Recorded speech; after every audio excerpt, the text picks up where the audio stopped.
Part 1, Part 2, Part 3, and Part 4. Now look at Part 1. Part 1. You'll hear a conversation between a student and the coordinator of the Student Service Centre. First, you have some time to read questions 1 to 3.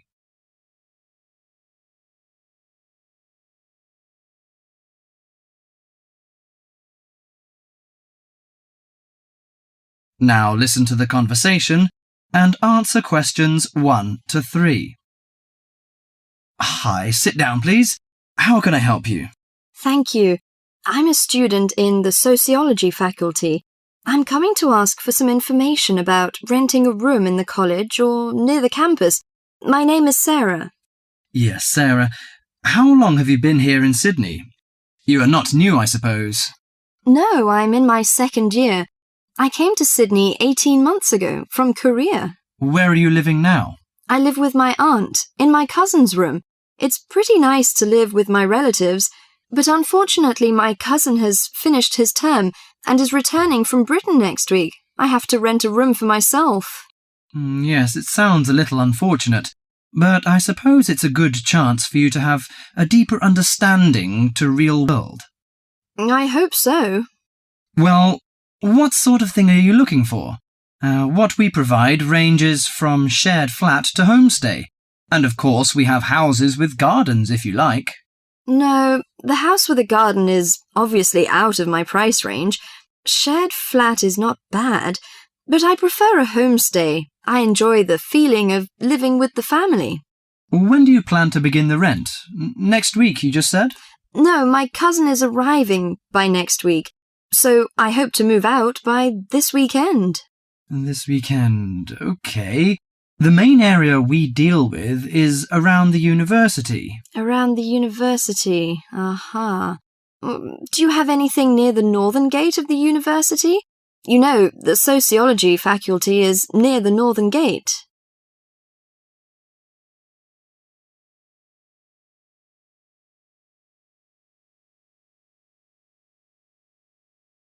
Before you hear the rest of the conversation, you have some time to look at questions 4 to 10.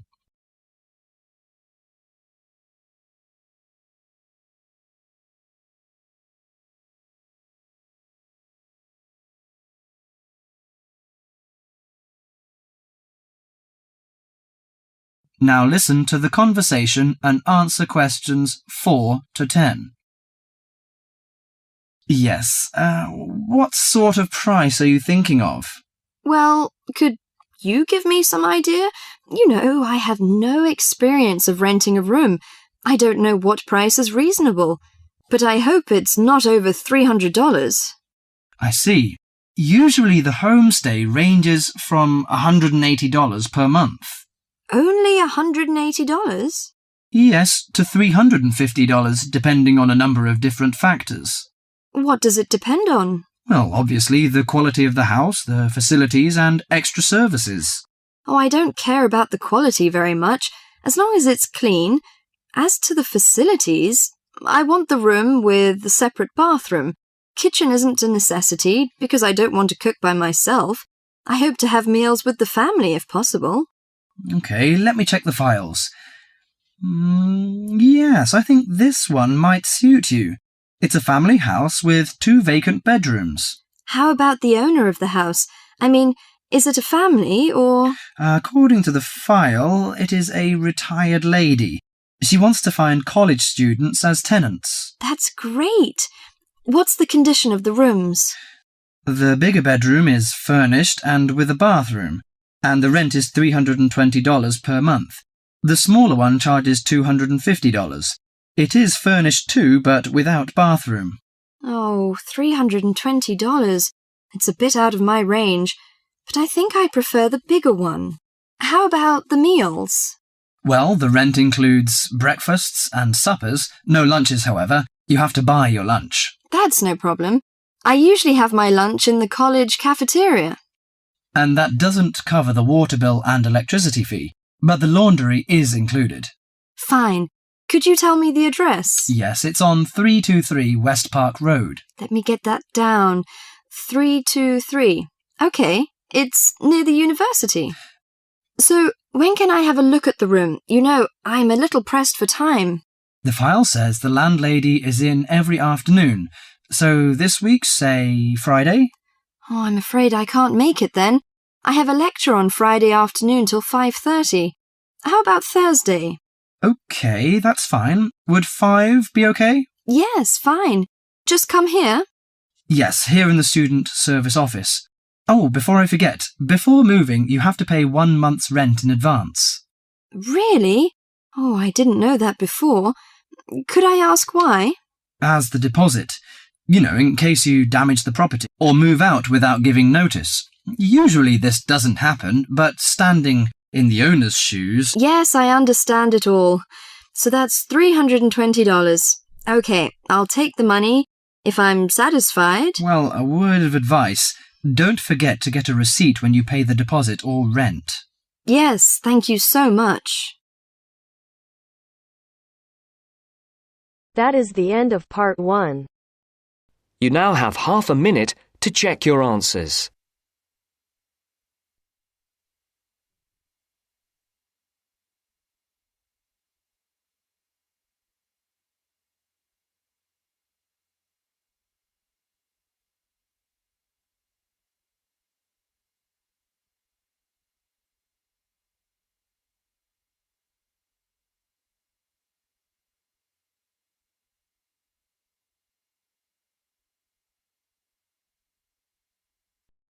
Now turns to part 2.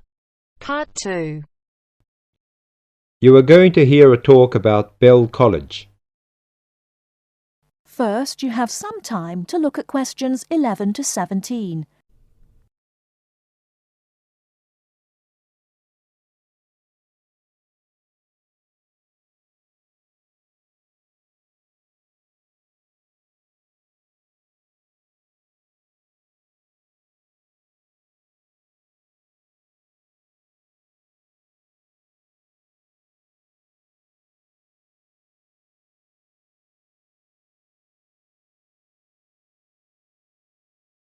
Now, listen carefully and answer questions 11 to 17.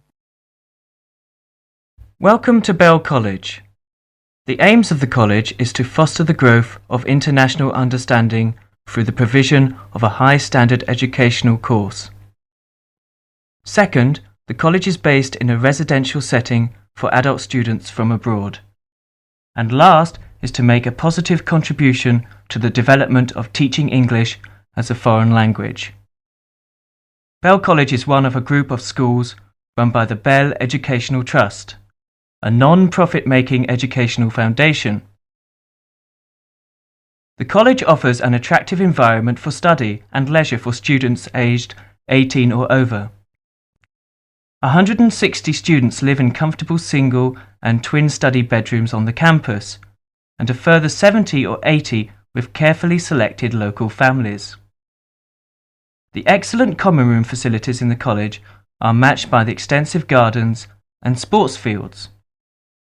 Superb academic facilities, including a modern learning centre and library and sophisticated computer networks, are available for students' use in class hours and in the evenings and at weekends.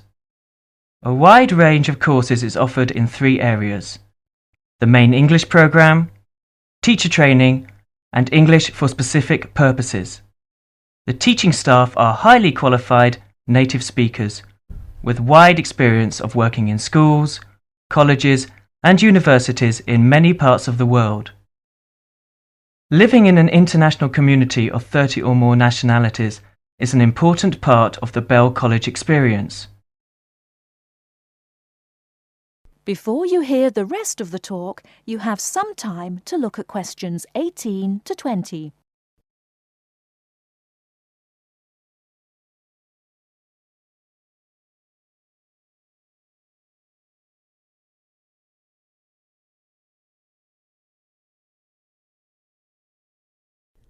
Now listen and answer questions 18 to 20. The main English programme, teacher training, and English for specific purposes. The teaching staff are highly qualified native speakers with wide experience of working in schools, colleges, and universities in many parts of the world. Living in an international community of 30 or more nationalities is an important part of the Bell College experience. Great stress is laid on pastoral care, and the college has its own medical centre. A busy and interesting programme of sporting, cultural and social activities is provided in the evenings and at weekends, with excursions to many parts of Britain.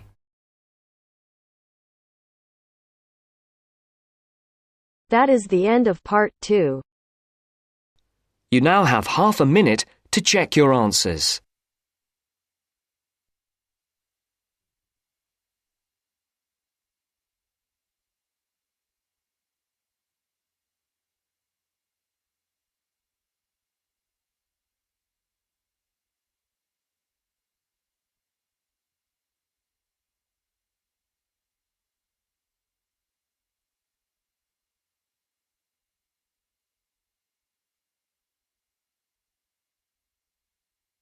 Now turns to part 3. Part 3.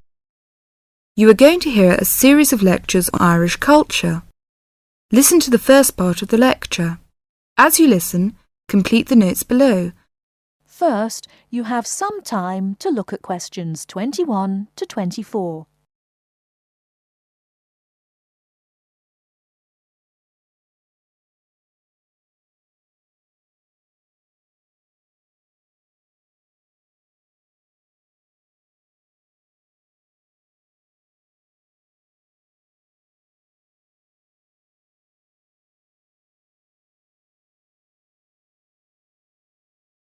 Now, listen carefully and answer questions 21 to 24.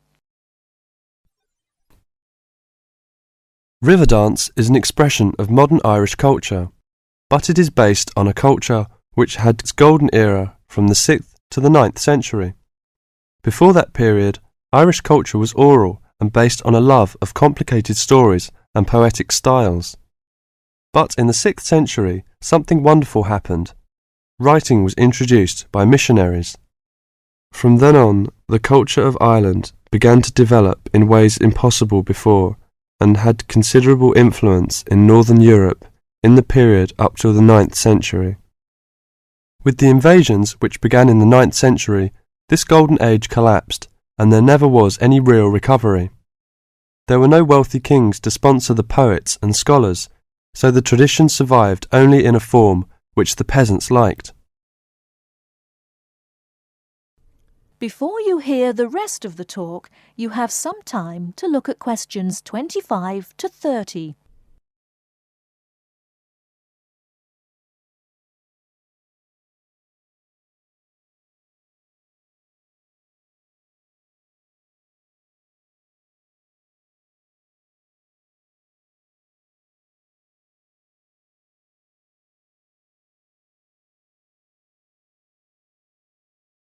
Now listen and answer questions 25 to 30. The love of story and song did not die, but no real attempt was made to find a distinctive Irish style until the end of the 19th century, when Irish nationalism began to influence writers, in English called Anglo-Irish literature. There are many famous writers from that period. There is also William Butler Yeats, George Bernard Shaw, and Samuel Beckett, all of whom have received the Nobel Prize for Literature. In all, Ireland has received the Nobel Literature Prize 4 times. When you consider we have only a population half the size of Beijing, you see how unusual that is. Now, let me talk about the music. The Irish love of music has succeeded in surviving the change from Irish, the native language, to the language of the invader, and has once more begun to blossom and become influential outside the country.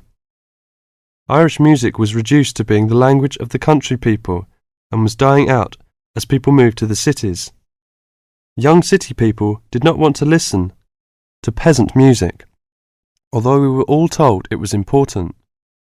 Some efforts were made to make it attractive to city people, but largely without success.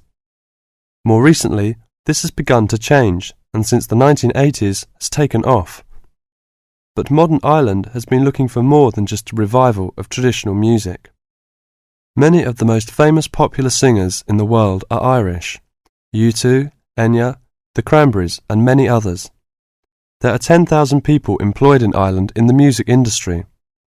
Riverdance is an expression of that new interest in the old and that ability to understand the new. That is the end of part 3. You now have half a minute to check your answers.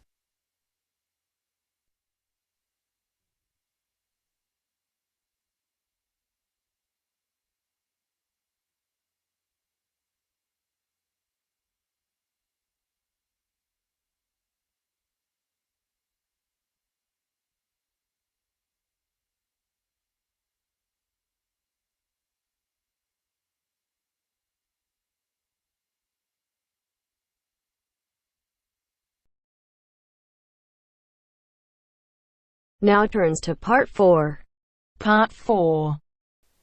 You are going to listen to a talk from a horse expert, Dr. Alan Sampson. First, you have some time to look at questions 31 to 40.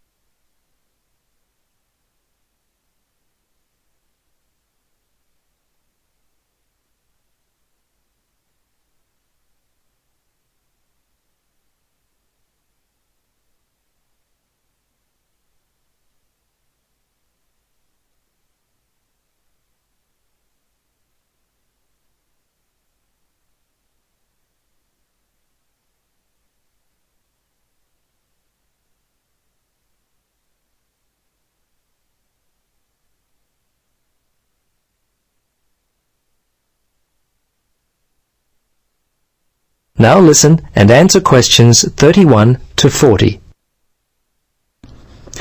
Hello everyone. It's my pleasure to talk to you today, and I hope that my experience will help you as you choose your course of study here at the university. There are a number of key areas that I want to highlight in my talk with you today. Firstly, I hope to show that there are real career opportunities in the equine or horse industry. Also, I want to point out the qualifications you'll need in order to find employment within the industry. A lot of people look at horse training and other equine activity as being a task that can be done by anyone. I hope to show you today that this is far from true by pointing out some of the typical tasks that those employed within the horse industry are expected to carry out on a regular basis. I think you'll see that our work is far from a simple activity and requires discipline and dedication. Our riding school for young riders and an in-depth look at the principles of dressage, the French word meaning training, I won't have time for today, but we'll discuss in later sessions. And although beyond the scope of my talk today, breeding is also an incredibly interesting area of study which I look forward to sharing with you at a later date. Perhaps I should begin my talk by giving you a broad brush overview of the equine industry and where it's headed. Today, the industry is a multi-million-pound concern. Many areas of the horse or thoroughbred industry, as it is often called, are expected to continue to expand as part of the national growth trend in leisure industries.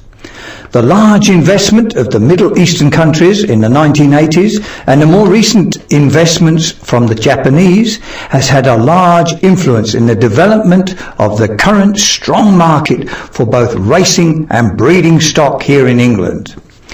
Currently, the thoroughbred industry is generating more than £900 million per year in exports alone. As you can imagine, opportunities exist in many branches of the thoroughbred industry. In fact, in a number of areas, the industry is really expanding.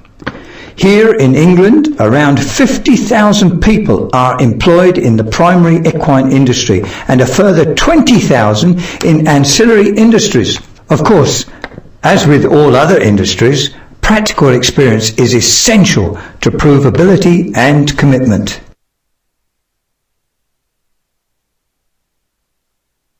Although I said the employment outlook for those working in the equine industry is favourable, Employers are increasingly looking for more experience and higher qualifications.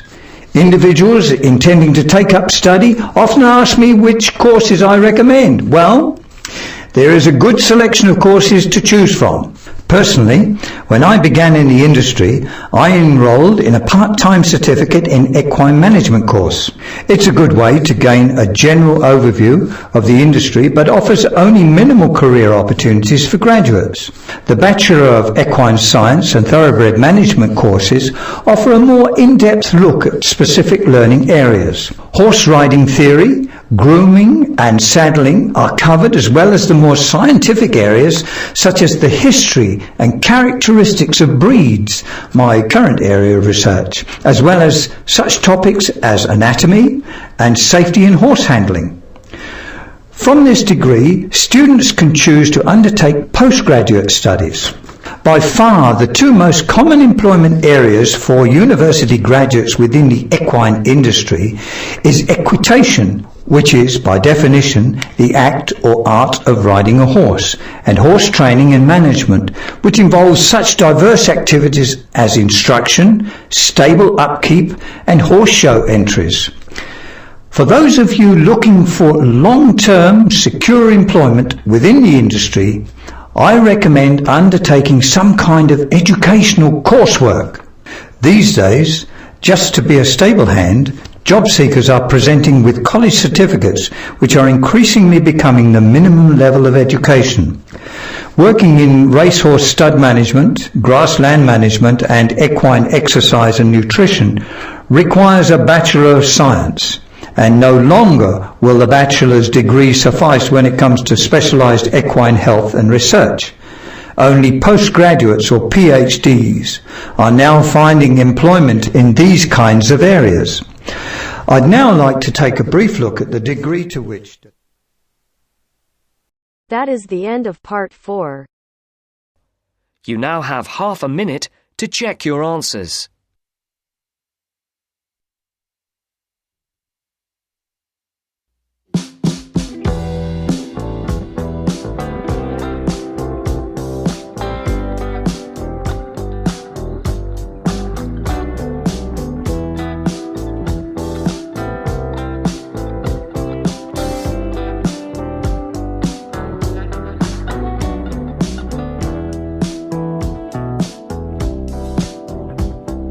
That is the end of the test. You now have 10 minutes to transfer your answers to your Ielts listening answer sheet.